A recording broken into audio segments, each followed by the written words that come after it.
Salut les amis, soyez les bienvenus. Dans cette vidéo, nous allons apprendre l'importance des commentaires et le rôle de l'annotation en CSS.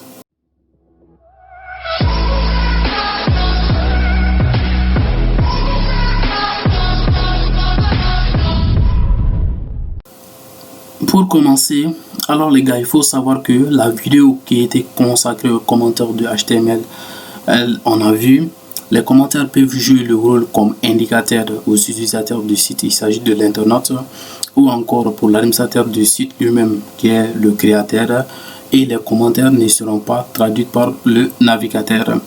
Et pour cela, on va donner un exemple très simple du CSS. Donc pour commenter en CSS, on a un autre fichier CSS séparé. Maintenant pour commenter, on va commencer par le slash. Après le slash, on met étoile et automatiquement la couleur de nos pages se transforme. Et à partir de là, pour arrêter le commentaire, je mets par exemple étoile. Par exemple, après, je peux par exemple cibler maintenant la balise B, ou encore je vais appliquer une mise en forme dedans. Je peux mettre par exemple font style. Je mets par exemple font style et la valeur par défaut on va mettre italique. Donc à partir de là, si je veux maintenant le mettre en commentaire, on va simplement utiliser étoile slash et à la fin on n'oublie pas de mettre slash étoile. Donc ça revient absolument la même chose. Donc les commentaires en une seule ligne ou encore les commentaires en plusieurs lignes, que ce soit en CSS ou encore en HTML, ça revient absolument à la même chose. Donc c'est tout pour les commentaires, ce n'est pas difficile à comprendre. On va simplement mettre slash étoile et à la fin on met étoile slash. Donc il se peut que maintenant vous ayez par exemple le voir dans les écritures. On peut voir cette notation. Je vais en profiter pour le montrer par exemple. Et si vous voyez, à chaque fois qu'on a une étoile devant, donc ne vous surprenez pas, ça revient absolument à la même chose. Donc que vous mettez l'étoile n'est pas obligatoire, que vous le mettez ou pas, ça revient absolument à la même chose.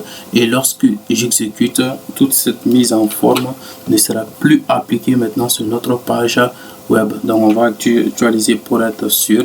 J'actualise et automatiquement on n'a plus de mise en forme sur notre page. Donc c'est pas compliqué, c'est tout pour les commentaires. Maintenant pour ce qui a de l'indentation, on avait dit aussi dans la vidéo qui était dédiée à HTML, l'indentation c'est la manière juste d'écrire, d'éclaircir pour que le code sera compréhensible par l'utilisateur. Maintenant pour cela, pour bien indenter, par exemple je vais prendre un exemple qui est assez compliqué à écrire mais que le code aussi va fonctionner. On va toujours cibler notre core body à laquelle je peux mettre par exemple un font style et la valeur par défaut je mets italique. Après on va augmenter la taille, ça c'est la font size et je vais mettre par exemple la valeur de 25 pixels et je peux choisir par exemple background color, pourquoi pas. Et la valeur par défaut on va choisir blue. Donc à partir de là, il faut savoir aussi que cette manière d'écriture elle est bien acceptée. Donc on pouvait juste le mettre sur la même ligne. Donc je pense que c'est pas beaucoup compréhensible, mais cette écriture elle marche bel et bien. Donc on va juste prendre un exemple et vérifier tout ça là. Si j'essaie de les mettre sur la même ligne et que j'enregistre, on va actualiser la page. On actualise, donc qu'est-ce que vous constatez? On a bien maintenant les mises en forme. Donc ça veut dire quoi? Vous pouvez écrire tout votre code sur la même ligne ou encore d'écrire de manière compréhensible. Le choix vous revient absolument.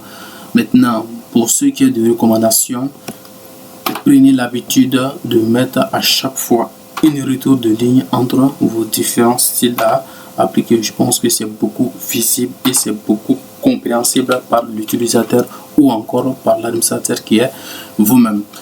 Donc les gars, c'est ici met fin à cette courte vidéo.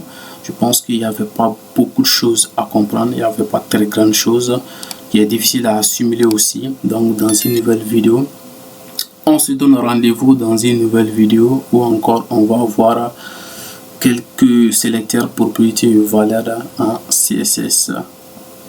Ciao tout le monde.